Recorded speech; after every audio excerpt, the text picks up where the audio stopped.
Hoje o Papo Mineiro terá uma prosa de acústica com o engenheiro eletricista Crisdani Cavalcante, graduado na PUC Minas, mestrado em meio ambiente pela UFMG. Empresário e diretor técnico da DB, Laboratório de Acústica. É gestor também do Comitê Brasileiro de Acústica, da ABNT, Associação Brasileira de Normas Técnicas. É também o presidente da Sociedade Brasileira de Acústica, SOBRAC. E é um dos candidatos à presidência da Sociedade Mineira de Engenheiros nesse próximo pleito. Seja bem-vindo, Crisdani. Opa, bom dia, Hernani. É um prazer estar aqui contigo. Somos colegas aí de engenharia, de profissão. Isso mesmo. E muito satisfeito em você ser um dos candidatos aí na SME, nossa querida SME, que é uma entidade tão forte, tão amiga dos engenheiros. Tá? Isso, que está no coração de todos nós. Mas vamos hoje à sua história. Você pode contar para nós.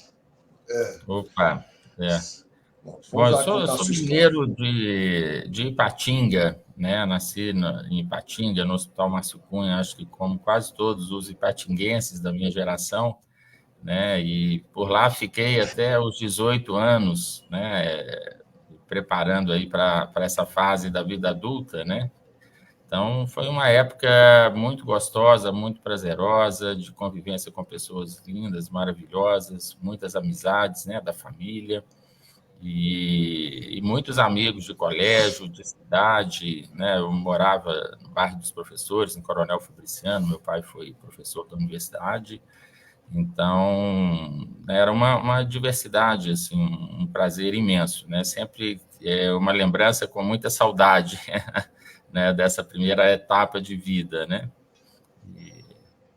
Mas a minha origem se dá lá, no Vale do Aço, digamos assim, porque ali é um conjunto, a gente não separa. No Vale do Aço. Ipatinga, Coronel Fabriciano, Timóteo, É tudo uma grande cidade só. Isso. Bom, depois... É a segunda região metropolitana do estado, Depois de Belo Horizonte é a região metropolitana do Vale do Aço. E com um potencial imenso para crescimento, a gente lamenta a ausência dessa infraestrutura, essa dificuldade de duplicação da BR-381, que interliga a capital ao Vale do Aço, mas há um potencial muito grande, Pessoas muito boas, muito competentes, uma região com duas siderúrgicas muito grandes, e então, assim, eu acho que a gente está perdendo a oportunidade, de ser vanguarda, estarmos à frente, sabe? Eu acho que o Estado, os nossos governos precisam olhar com mais carinho. Não estou sendo bairrista, não, mas o potencial da região é muito bom, E como Minas como um todo... E aí você veio para Belo Horizonte? Aí eu vim para Belo Horizonte, eu fiz a minha graduação aqui na Universidade Católica, à época, dirigida pelo reitor Padre Geraldo Magela, onde eu tive uma vida estudantil muito intensa, já no segundo período de faculdade, ali 18 para 19 anos, assumindo a presidência do diretório acadêmico do curso de Engenharia Eletrônica, um ano depois, montando e vencendo as eleições para o Diretório Central de Estudantes, e fui exercendo essas oportunidades que a universidade me ofereceu, de participar do conselho, do colegiado do curso, depois do CTA, que é o Conselho Técnico Administrativo do IPUC, que é o Instituto Politécnico da Universidade Católica, depois, também como representante estudantil no conselho, da universidade, que aí já envolvia a universidade como um todo, conselho de pesquisa e depois na parte administrativa também. Então, eu tive uma convivência muito intensa com colegas de várias áreas, vários diretórios acadêmicos, não só das engenharias, do direito, da comunicação, da filosofia, da história, com pró-reitores, com o próprio reitor. Então, a gente foi aprendendo muito. O conceito de universidade foi a fundo na palavra, né? E foi uma vivência muito positiva, muito boa ao longo desse período. E é onde eu, né, me graduei em 98, né? Entrei em 93, terminei o curso em 98. Né, então, sou formado em engenharia elétrica, ênfase em sistemas eletrônicos. E essa é a minha formação de graduação. E a partir daí, por uma, né, questão de oportunidade, fui para o universo da acústica, né, que não parei mais. Essa é a minha especialidade profissional. Mas eu fui aprender acústica em Curitiba. Fui trabalhar numa empresa, na Relax, Realizações Acústicas, uma empresa que iniciou suas atividades no Rio de Janeiro, depois mudou para a Incubadora Tecnológica do Paraná. E lá eu fui trabalhar na área de eletroacústica e depois com consultoria para construção civil, para a indústria, e acabei me especializando e atuo até hoje, né, há mais de 20 anos nessa área. Como é que aconteceu essa questão de você ir para a acústica, né? Porque é uma profissão de poucas pessoas, né? Éramos poucos profissionais à época, né? Falando de Brasil. E é uma área de conhecimento da física, não era bem explorada na engenharia, né? Não haviam cursos, haviam, né, pós-graduação, né, linhas de pesquisa em mestrado e doutorado, mas a graduação hoje existe, né? Foi fundada a engenharia acústica na Universidade Federal de Santa Maria, no Rio Grande do Sul. Em 2016, a profissão foi regulamentada pelo Conselho Federal de Engenharia, pelo CONFEA, e então hoje já é uma realidade. Nós temos excelentes profissionais, engenheiros acústicos formados aqui no Brasil.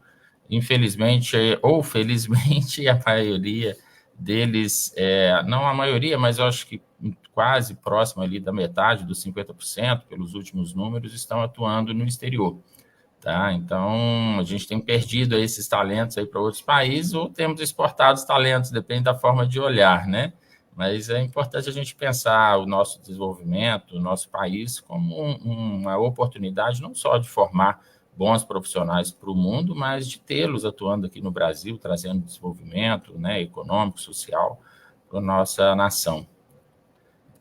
Mas a engenharia acústica foi outra mosquinha, assim, né, que picou e que nos traz um prazer imenso de atuar e ter me especializado nessa área. Né, também um universo de colegas, de pessoas lindas, maravilhosas, colaborativas, sabe? A Sociedade Brasileira de Acústica é esse ambiente, né, desde que eu a conheci em 2000, né, nós estamos aí em 2023, que, aliás, ano que vem faremos 40 anos. Né, a Sociedade Brasileira de Acústica está com 39 anos, já estamos começando a preparar a nossa comemoração dos 40 anos em 2024. Tá? Quem sabe você vem comemorar em Belo Horizonte, fazer um evento em Belo Horizonte comemorando isso. Faremos um evento de comemoração aqui também. A ideia é comemorarmos, né, em todo o país. Hoje nós temos as regionais, o nosso congresso desse ano está sendo organizado pela nossa Regional Nordeste, ele vai ser em Natal, em novembro. Né? Ano passado fizemos em Florianópolis, onde também sempre foi um polo de conhecimento dentro da Universidade Federal de Santa Catarina. Né? O congresso foi, né, organizado pelo professor Júlio, foi feito junto com a FIA, Federação Ibero-Americana de Acústica. Então, foi um congresso internacional e o nosso encontro nacional. Esse ano é somente nacional, lá em Natal, e ano que vem a gente pretende fazer num formato social, né, de apresentação de trabalhos, de cases dos profissionais da acústica, das empresas de acústica, porque, né, tradicionalmente a gente sempre faz um formato técnico-científico, né, de artigos, pesquisas, e ano que vem a gente quer aproveitar o ano para fazer esse resgate dos 40 anos e apontar os caminhos, né, para o futuro, para os próximos anos, principalmente para essa próxima geração que está chegando, que está se estudando, está se formando para atuar aí na nossa área. Belo Horizonte precisa comemorar para falar um pouco mais dessa questão, dessa especialidade, né, de acústica. Acho que é muito Belo Horizonte sediar um evento sobre isso. nesses 40 Nós, anos? Pensa nisso sonhamos aí. com isso. Nós candidatamos o Brasil para receber o Internoise, que é o maior congresso internacional da área de acústica, e buscamos o apoio para tentar viabilizar a candidatura de Belo Horizonte. Conseguimos aprovar o Brasil, mas esse congresso vai ser em 2025 em São Paulo. São Paulo e Rio de Janeiro têm tido uma agressividade maior, né, e uma estrutura maior para receber um congresso dessa magnitude. Em 2005, né, foi a última vez que esse congresso ocorreu no Brasil, e agora em 2025, 20 anos depois, ele retorna. Em 2005 foi no Rio de Janeiro, né, e nós tentamos candidatar Belo Horizonte, mas venceu São Mas Paulo. então nós vamos tentar candidatar aos 40 anos em Belo Horizonte. Opa! Né? Vamos lá, depois nós vamos ajudar nisso, depois nós vamos conversar sobre isso. Tá Mas ótimo. conta mais para você, como você é gestor do Comitê Brasileiro de Acústica, da BNT, conta um pouco do seu trabalho lá na BNT.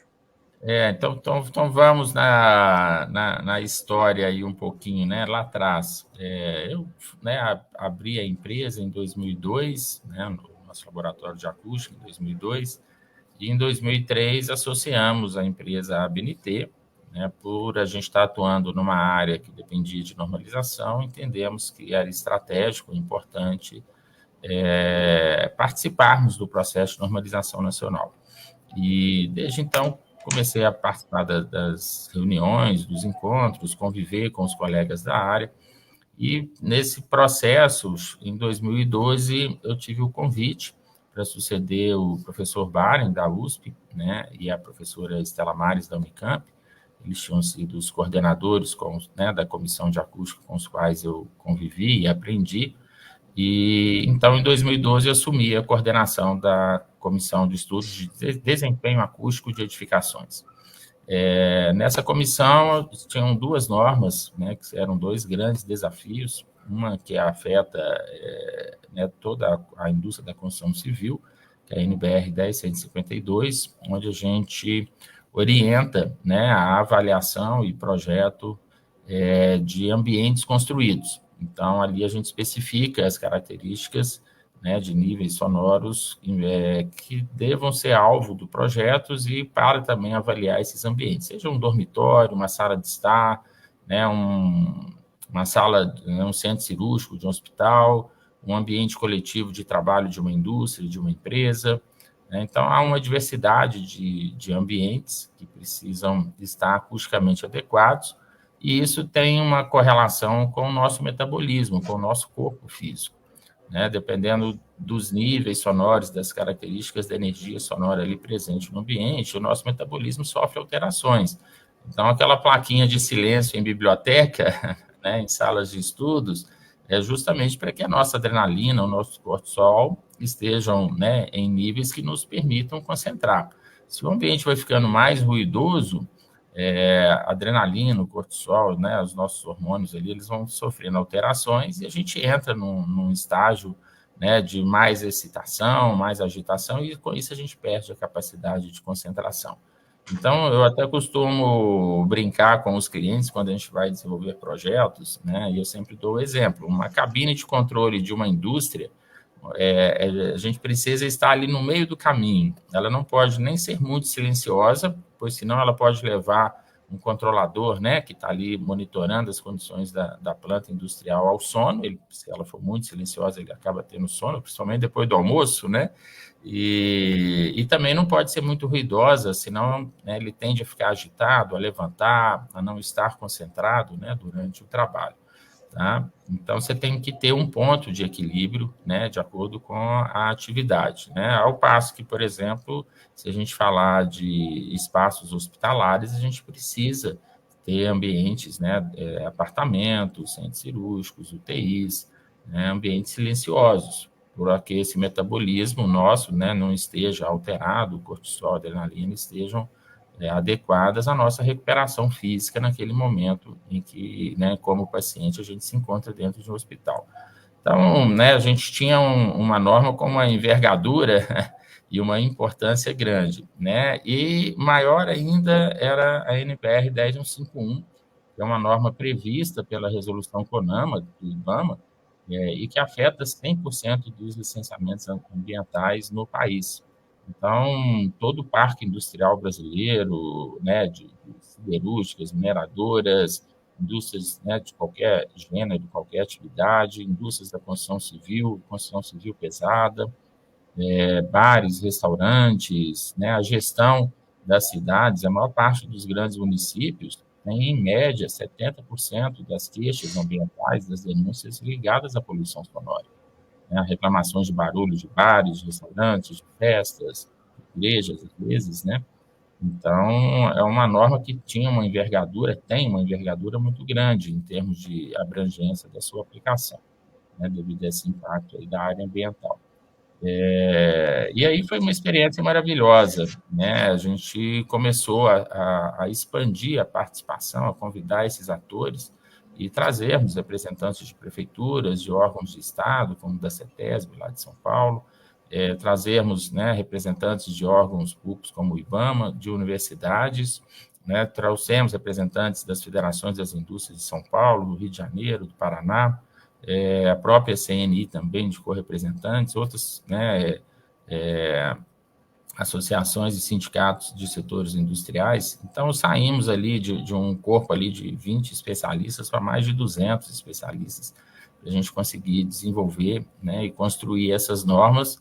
E o processo de normalização é um aprendizado de democracia, né? E, assim, a gente não vota, né? Uma norma, quando ela é publicada por consenso, sabe? Então, quando você traz todos esses atores, né, alguém do setor público, alguém da iniciativa privada, alguém da academia, né, você está trazendo pessoas que têm vivências e olhares diferentes a partir, né, daquele tema. E a gente precisa convergir em consenso sobre uma redação que vai expressar o estado da arte daquele conhecimento. Então, uma norma, ela traz o que há de mais moderno, né, do conhecimento e da prática profissional, né, numa determinada área, que é, no nosso caso, a área de acústica, a ambiental e a de ambientes construídos, né? E essa experiência de todo esse coletivo tem que estar em consenso no texto da norma, porque a partir da sua publicação, todos os outros profissionais vão adotar aquela redação como documento de referência. E a norma, para que ela se mantenha atualizada, ela passa por uma análise sistemática a cada 5 anos.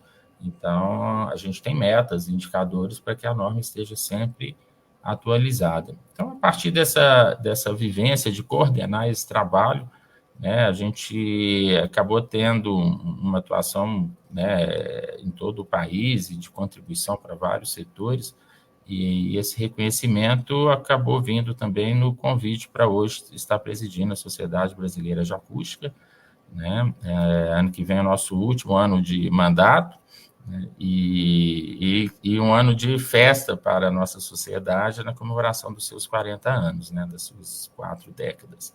E é uma área muito promissora, uma área que tem crescido muito, o número de profissionais, o número de empresas, né, assim, se a gente olhar ao longo das últimas 2 décadas, teve uma mudança muito significativa de cenário, e com isso a gente também, né, foi avançando na demanda de elaboração de normas, na adoção de normas internacionais, na participação do Brasil, né, com protagonismo na elaboração das normas internacionais, e isso gerou uma necessidade da gente ter hoje o Comitê Brasileiro de Acústica. Então, nós implantamos em novembro, né, do ano passado, o Comitê Brasileiro de Acústica, e fazendo parte agora de comitês, né, junto com outros setores, né, né, de um grupo de comitês brasileiros. Então, tem setor da eletricidade, que é o CB3, o nosso é o CB 196, tá? O CB de acústica, o Comitê Brasileiro de Acústica, ele tem esse número 196. Né, o da construção civil, que é o CB2, né, aeronáutica e espaço, automotivo. Então, são os setores industriais muito tradicionais, muito fortes para a economia, e hoje a acústica está também representada com seu comitê brasileiro, além de estar como tema em outros comitês, né? Então, a gente tem conseguido, ao longo desse trabalho, deixar, né, apontar aí novos caminhos para o nosso futuro. Beleza. E o homem Chris Dani, Como está? Casado? Tem filhos? Como é que é? Tem uma filha linda, estudante universitária, né? Ela faz letras na Universidade Federal do Paraná e, seguindo a tradição da família, eu quebrei um pouquinho a tradição, porque o meu pai e minha mãe são formados em letras. E, né, meu pai foi professor universitário, minha mãe foi professora da rede pública, né? E estão aposentados. E minha filha está seguindo esse caminho das letras, né? E ela faz letras, né? Mas atualmente eu não estou casado, não.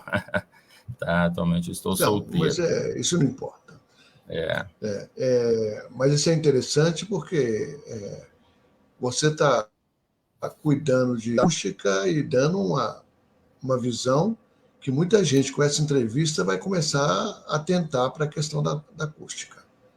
Isso está sendo muito interessante. E agora, então, você tem um novo desafio, né? Você agora é candidato à presidência da Sociedade Mineira de Engenheiros, essa entidade tão tradicional em Minas Gerais. Né? Eu sei, porque eu já estive lá também. É um papel importante, de muito compromisso e de muita interferência no próprio, porque todo mundo é uma entidade muito assim querida de todos nós engenheiros, né? Me conta aí como é que tá, como é que foi essa candidatura e quais os seus planos. então vamos lá, né? O vínculo, né, afetivo com a nossa Sociedade Mineira de Engenheiros, com a nossa SMS, surgiu ainda na época da universidade. Né? A presidência do diretório acadêmico, lá com meus 19 anos, eu recebi o convite para o lançamento, né, do prêmio de Ciência e Tecnologia da SME. E lá fui, né? Então foi meu primeiro contato, né? E a primeira vez que eu estive ali na nossa sede, na Rua Timbiras, 1514, foi para o lançamento desse prêmio. Então, né, vão-se muitos anos, né, de atenção, de carinho, de participação, onde eu também pude participar e contribuir com outras gestões, também já estive, né, participando de gestões anteriores. E é um universo de pessoas também maravilhosas, pessoas muito dedicadas, que se doam muito, né, muito nesse espírito, né, de doar e contribuir para a sociedade. Agora, a Sociedade Mineira de Engenheiros, ela tem uma envergadura, né, e ela colhe os frutos, né, de todo esse sucesso que ela viveu e de todo o protagonismo que ela teve. Né? Ninguém melhor aqui do que você para trazer isso, né? Você também já exerceu a presidência da SME, né? Já esteve lá compondo o quadro de diretoria como vice-presidente. Então, né, acho que você pode até nos trazer boas contribuições, né, para esse processo, mas a gente está num desafio muito grande agora.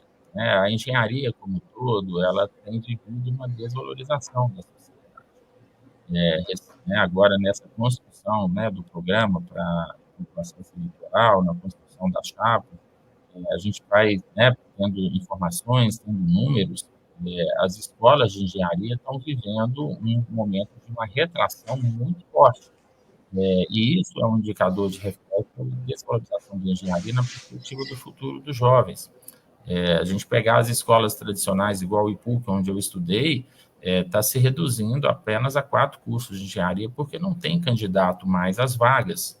Né? Ou seja, os alunos que têm uma vocação, né, e percebem uma vocação para a área da tecnologia, estão migrando para os cursos de curta duração, cursos de tecnólogo na área de informática, na maioria dos casos, né, e deixando de optar pelas engenharias e pelos cursos tradicionais de engenharia. Então, isso é um alerta muito preocupante, né, do valor que a engenharia, né, tem para a sociedade atual e para o nosso futuro. Então, esse tá no rol dos nossos desafios, além dos desafios, né, administrativos, de gestão, de ampliar a participação do quadro social da Sociedade Mineira de Engenheiros, né, rever para a participação de empresas. Hoje a gente não tem uma política na instituição para a participação de empresas, e a gente precisa fazer esse trabalho da diversidade. A engenharia ela é muito plural, e de uma envergadura enorme para a sociedade. Né? Hoje não se fala em recursos médicos, em consultas, exames, sem recursos tecnológicos que são frutos de engenharia. E nós temos polos, né? Se a gente pegar o Inatel, em Santa Rita, no sul de Minas, O Inatel é um polo de formação de engenheiros biomédicos, né, e da área, né, com mestrado e especializações nessa área, e um polo também, né, de desenvolvimento de indústrias desse setor. Então, se a gente a área de saúde e pensar isso em termos de saúde pública, de hospitais, né, de uma rede de clínicas para exames, hoje qualquer consulta que a gente faça, né, de rotina que seja, são solicitados exames que dependem de instrumentação biomédica. E a gente não pode pensar um país com o potencial que nós temos, importador dessa tecnologia, né? Nós temos que pensar o país exportador dessa tecnologia.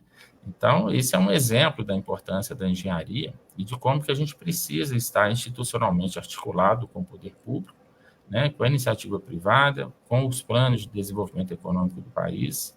A gente está vivendo agora esse momento da reforma tributária, que é um anseio de toda a população, né? Só que a gente tem que estar atento e observar como que isso está se direcionando e o impacto disso para nós. No caso da engenharia, da arquitetura, né, da agronomia, do nosso setor de serviços, é muito preocupante a forma como a reforma tributária está se dando, né? Ela traz uma desoneração do setor industrial, traz uma desoneração, né, das taxações de serviços bancários, mas ela eleva, né, a sobrecarga tributária para o setor de serviços. E a engenharia não tem se articulado, né, para definir qual será essa sua alíquota. E se a gente pensar qualquer serviço para a sociedade, nós estamos falando, né, de serviço de engenharia. Né, serviço de uma empresa que, né, faz uma rua, um asfalto, um calçamento para uma cidade, serviço de uma empresa que vai fazer uma reforma na nossa casa, na nossa residência, né, serviços de manutenção desses equipamentos médicos hospitalares, serviços de acústica para adequação dos ambientes, né, visando a saúde das pessoas. Então, é uma rede de serviços que é muito ampla, que afeta toda a economia, toda a cadeia de serviços para a indústria, né, contrata serviços de engenharia, e a gente precisa fazer esse debate com a sociedade, com o poder público. Daí a importância de instituições como a SME, a Sociedade Mineira de Engenheiros, para estar, né, dialogando e trabalhando essa questão, né, para o bem da nossa sociedade. E a SME tem essa história, né, ela tem essa tradição, né, de fazer esse diálogo com o poder público, de fazer o diálogo com a iniciativa privada, né, ela sempre teve essa, e precisa continuar tendo essa envergadura com isenção, né, porque ela dialoga, ela traz as questões técnicas, ela faz os apontamentos, né, e trabalha a construção de políticas públicas e trabalha, né, o crescimento e o desenvolvimento da economia e do nosso setor. Não tem dúvida, né, presidente, que nós estamos vivendo também um momento muito interessante, né, na questão de obras, né, da própria cidade, do próprio centro de Belo Horizonte, né, que vão mexer um monte de coisa. Nem sei se tudo era necessário, mas não houve um diálogo disso. Né? E também no estado todo, o estado é um estado hoje surpreendente, né, que está caminhando muito bem para conquistas, né, conquistas de novas indústrias, de novos potenciais. A cultura e o turismo é muito bem trabalhada no Estado, né? Está sido assim, um governo fantástico, e Minas Gerais até se destaca em todo o país, porque nada está acontecendo igual com Minas Gerais. Então a gente tem que aproveitar, a gente tem que ter uma sociedade mineira de engenheiros, não só de Belo Horizonte, mas uma sociedade de todo o Estado, por isso que chama Sociedade Mineira de Engenheiros. Né? Nós temos que fazer um trabalho desde expansão para as outras cidades, polos, com delegados, etc. É uma coisa muito importante, viu? Não, com toda certeza. O mineiro no nosso nome precisa ser de fato, né? E Minas tem características regionais que nos permite pensar em polos regionais. Se olharmos as estruturas das prefeituras, né, para um estado que tem mais de 800 municípios, onde a maioria deles tem uma população muito pequena, dificilmente a gente pode contar com quadros de engenheiros, né, no quadro dos servidores ali do município. Mas a gente pode pensar, né, em serviços de engenharia, quadros de engenharia, contribuições da engenharia para as regiões. Então, de acordo com as suas vocações, né, você citou um setor muito importante, que é o setor do turismo, né, a gente tem a cultura, com a nossa diversidade cultural, regional, né, de cada região do nosso estado. A gente tem a questão da agronomia, que também é muito forte em Minas Gerais. Minas tem recebido muito investimento na área de energia solar, geração de energia solar, principalmente no norte de Minas. Então, se a gente pensar e agir, né, de maneira de desenvolvimento e discussão da contribuição da engenharia para políticas regionais, a gente vai ter, sim, essa envergadura de estar presente, atuando em todo o estado. A gente não pode ficar limitado aqui à nossa sede, à nossa capital, não. A gente precisa olhar para esse estado nosso, que é uma nação. Minas Gerais tem uma dimensão não só geográfica, mas de porte e potencial econômico de uma nação europeia. E a gente precisa atingir esses indicadores de desenvolvimento. É um estado-país, né? É um estado. Eu brinco que é um estado-país, né? Mas nosso tempo está terminando. Queria que você deixasse uma mensagem aí para todos que vão nos assistir. Opa, primeiro agradecê-lo, Hernan, nesse momento, essa oportunidade, e é um prazer estar aqui contigo, principalmente por sermos colegas da Sociedade Mineira de Engenheiros, poder estar propondo agora fazer um trabalho do qual você também já teve a oportunidade de fazer, para mim é uma alegria muito grande, Agradecer aí a nossa colega e amiga Consuelo, por essa construção também desse caminho e por estar junto conosco nesse processo, e todos os outros colegas, somos 37 membros da nossa chapa, cujo nome é SME Novos Tempos, que é esse olhar para o futuro da nossa entidade, da nossa categoria, da nossa profissão. Agradecer a todos que estão aqui, que vão nos assistir, por esse trabalho lindo que você faz, e convidar aqueles que são engenheiros, arquitetos, agrônomos, a estarem conosco na Sociedade Mineira de Engenheiros, participando desse debate, participando desse pleito eleitoral. A eleição é dia 17 de outubro, e aí contamos aí com não só o apoio, mas o voto, para a gente trazer e executar essas propostas para o crescimento da nossa instituição. A gente precisa do voto e do apoio de todos. Muito obrigado e fico à disposição, para a gente avançar nesse diálogo. Eu que agradeço, viu, Crisdani? Gostei muito de conhecê-lo e está animado, isso é importante, Nós vamos estar aí, espero que tenha sucesso na sua campanha e você realmente caminhe com a Sociedade Mineira de Engenheiros aos tempos áureos que ela já passou, E também da própria engenharia, porque isso é muito importante, Então, nós vamos estar aí firmes e, vamos dizer, tomara que seja uma vitória e uma contribuição fantástica. Muito obrigado, nós que agradecemos a sua presença e continue aí firme como esse profissional de sucesso que você é, e eu tenho certeza que você vai estimular muitas pessoas a pensarem agora na engenharia de acústica. Grande abraço para você. Tá ótimo, um grande abraço, Hernani. Muito obrigado.